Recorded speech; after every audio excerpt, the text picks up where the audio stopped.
Nambu, whose life and work we are celebrating here today, came to the United States in 1952 and went directly to the Institute for Advanced Study in Princeton, where upon his arrival, he and the other new arrivals were told by the Institute's director, Oppenheimer at the time, that Professor Albert Einstein is still working and has an office, but absolutely nobody goes to disturb him without first getting personal permission from me, meaning from Oppenheimer.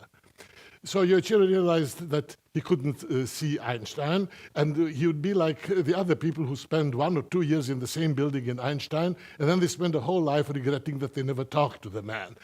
And instead of that, he knew Brüria Kaufmann, who was Einstein's assistant at the time, and she arranged a meeting. And Yoichiro went. Einstein was happy. Finally, a young man came to talk to him. Nobody had talked to him before. And Yoichiro told him about nucleon fields and pion fields, and Einstein was totally unconvinced. What are these fields good for? What's the deeper role they play? Anyway, after the discussion, Einstein, as you know, never learned to drive, so Yoichiro offered him a ride. He went ahead ostensibly to open the door, but actually to take a picture. And here is the picture, which is worthy of a major photographer if you look at the composition of it. It's a marvelous picture. It's, I think, about the same period as the one with the tongue out. Here he doesn't. Here he keeps his tongue in. So I brought this up because there are similarities between the way Einstein and Nambu did physics. Both of them were guided in their work by rather vague philosophical principles.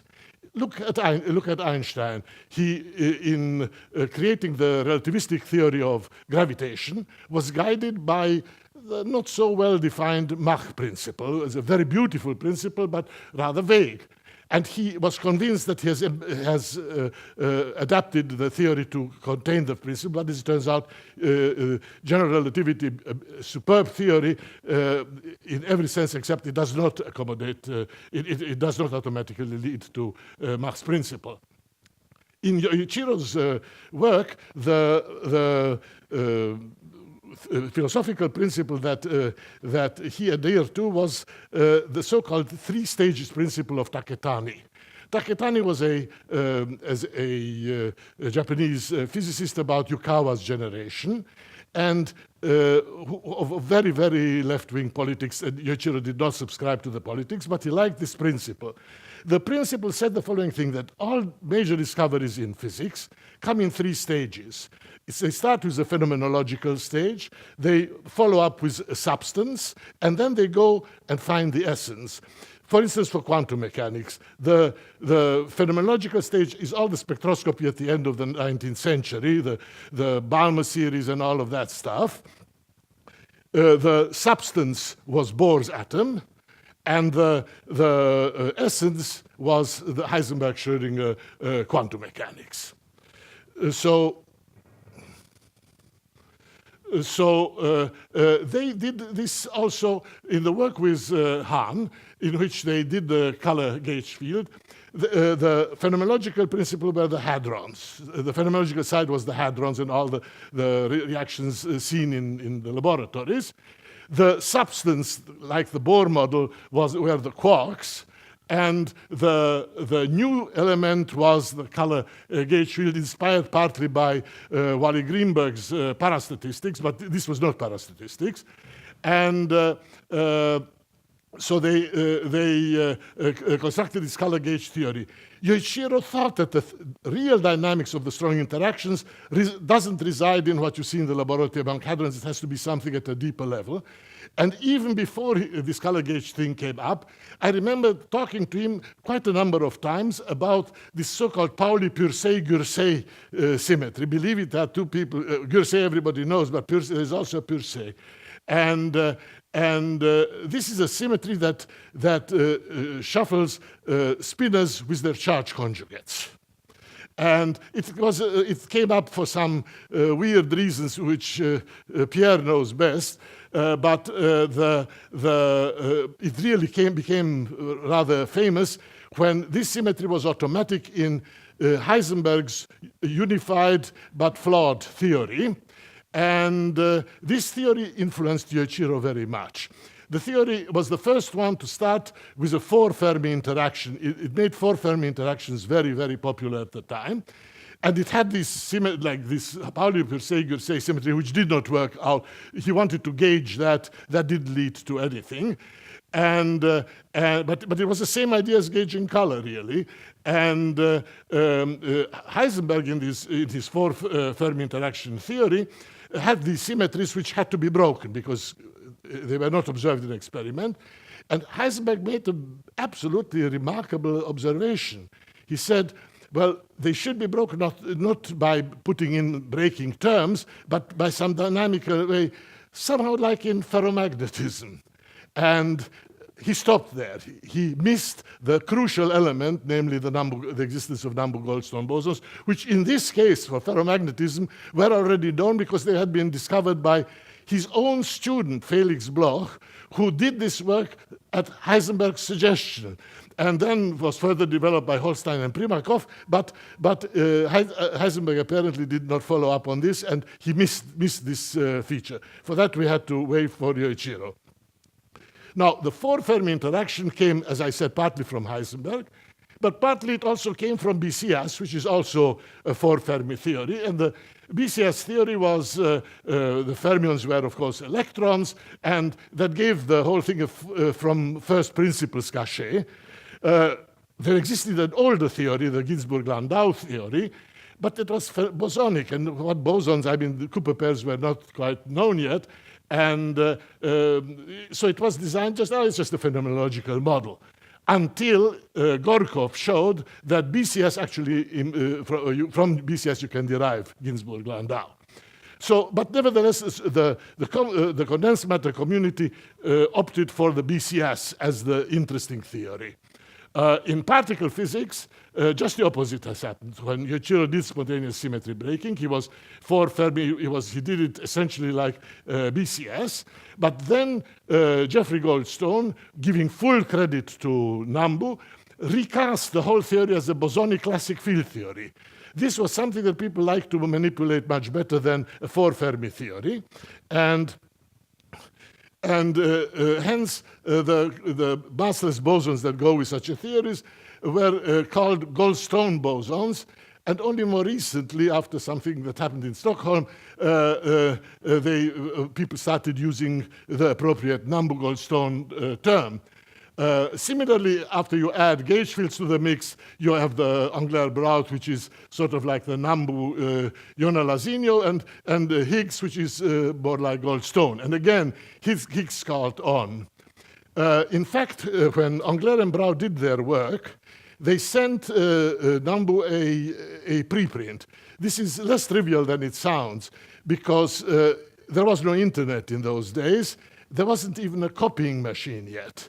So you had to mimeograph your preprint. And anyway, he got the preprint. He came to my office, and we decided, let's see how this Engler-Braut mechanism would work out for a flavor gauge theory, the kind that Sakurai had proposed for the strong interactions. We did it, and it was clear the only way you can do it is if the K-star meson would be much heavier than the rho, which it isn't, and the rho zero wouldn't even acquire a mass. So the whole thing didn't work, and by lunchtime we said, what a pity, it's such a nice theory, and it doesn't work at all. Of course, it was meant for a higher task, namely to give masses to the weak gauge bosons, and as was found later by Weinberg and by Salam. Now, I should mention one more thing. I sat over decades in time at seminars in which young physicists freshly out of graduate school would come and lecture to us about Goldstone bosons, with Nambu sitting in the first row, and he wouldn't bat an eye. That's very typical of Nambu. Now let me fast forward to the late 60s, when string theory was created. Again, you have Taketani's three stages. First, there is the two-component duality, which led to the Veneziano model, which ultimately led to the string. That's how it went. And the string, of course, again came in Nambu's and, of course, also Lenny and Susskind and Holger Nielsen. Now, we talked about these things. We would talk almost daily on what we were doing. And when Nambu presented an idea of his that was a real, I mean, if you didn't know who he was, you might have walked away and not even wanted to listen. He would first tell you a number of things that every child knows. I mean, well-known relation equal to mc squared or something like that. Then he would write in his beautiful handwriting some names on the blackboard, essentially saying, these people did it all, I'm just doing a little innovation here and there. For some reason, Wigner's name almost each time came up. It was always, Wigner was one of the names that he wrote on the blackboard. And he did that. And then about 10 minutes, after, you put up with this stuff, then 10 minutes later, suddenly a bombshell came. And it was gorgeous, understandable, because he was logical, he could explain what he had done. And it was beautiful, but I never understood where the idea came from. That's, in case of Murray Gell-Mann or other people, I understood what they did, I understood why they did it. In Yoichiro's case, it was like magic, but the magic came very, very often. I have here some, how am I doing with time? Yeah, okay. He deduced I remember when he got the Nambu vertex, he was at first surprised by the exponential nature of it, and then he found that it's sort of the dual to the to what you would have a space translation do, exponential of I delta xb. Here, when you kick a particle, you give it extra momentum, and you get this famous Nambu vertex. Let me just say that there are two styles of doing seminal work in theoretical physics. One, you analyze the consistency between theory and experiment and introduce the missing elements. This is the way Einstein, Heisenberg, Yukawa, Gell-Mann worked. There is another way, eliminate internal inconsistencies in the theory and realize their deeper meaning in the process. And this is the way Einstein did both ways. Dirac, Feynman, Nambu worked. I should say one more thing.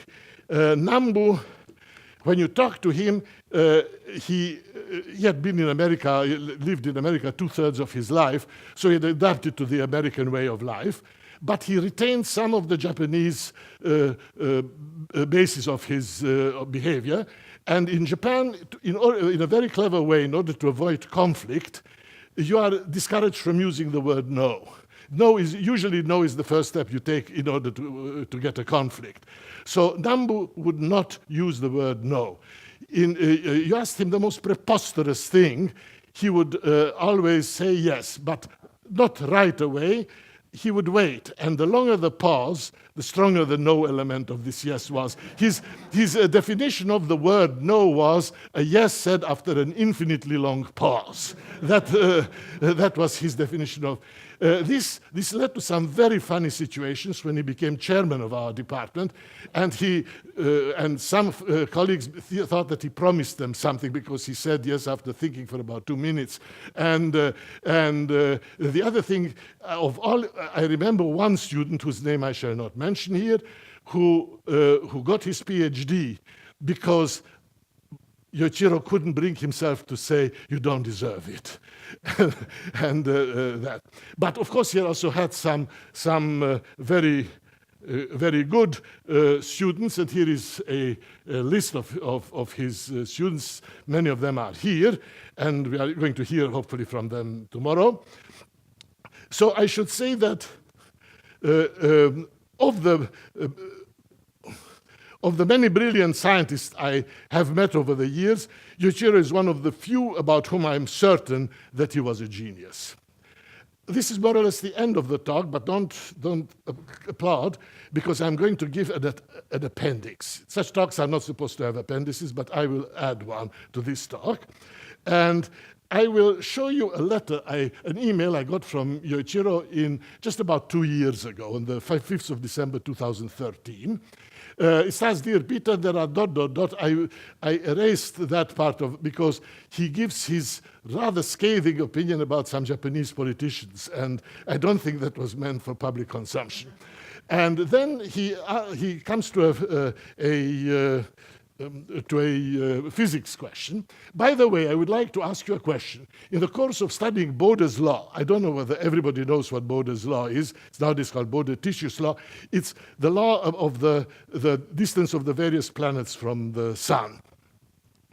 And I found a mysterious paper on the derivation of the Schrödinger equation from classical dynamics by regarding time evolution not as a simple time derivative, but as a stochastic process.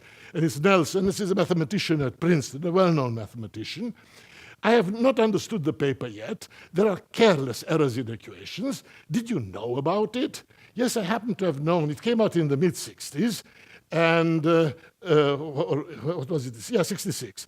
And the reason I was interested was the following.